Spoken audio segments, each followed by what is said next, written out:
Working memory is key to learning, but it would be a mistake to think that the more our children memorize, the more they learn. Working memory is like a temporary storage system, and if it is overloaded with information, children can struggle to receive new knowledge, memorize it, and most importantly, apply this knowledge. How does working memory work? Are there any ways to develop it? Hi, I'm Annie, and today we are going to talk about working memory. Imagine trying to put up a bookshelf, quite a small one, with just enough room for 5 books. What would happen if we put 5 books on the bookshelf? Then try to put on another book, and then another one. Each time we try to put a new book on the shelf, something would fall off, wouldn't it?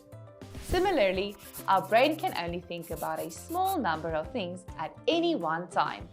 The part of the brain that allows us to do this is called the working memory. Whatever we're thinking about right now is in our working memory. Like that bookshelf though, our working memory can only hold on to a few things at once. For most people, that's about 7 simple things.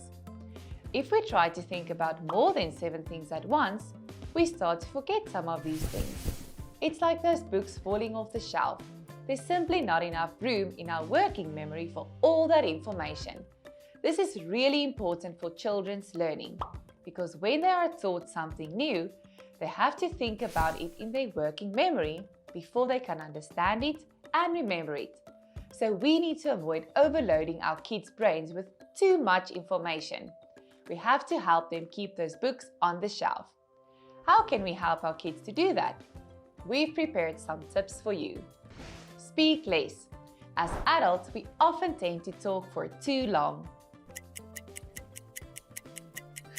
I know I do, but by doing this, we give our kids too much information to hold on to.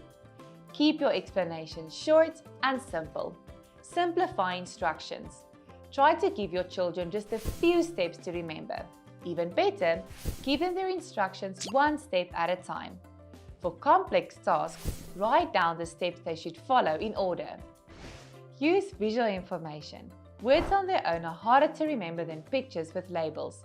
So when introducing new vocabulary, use lots of visual prompts to help them remember the new words.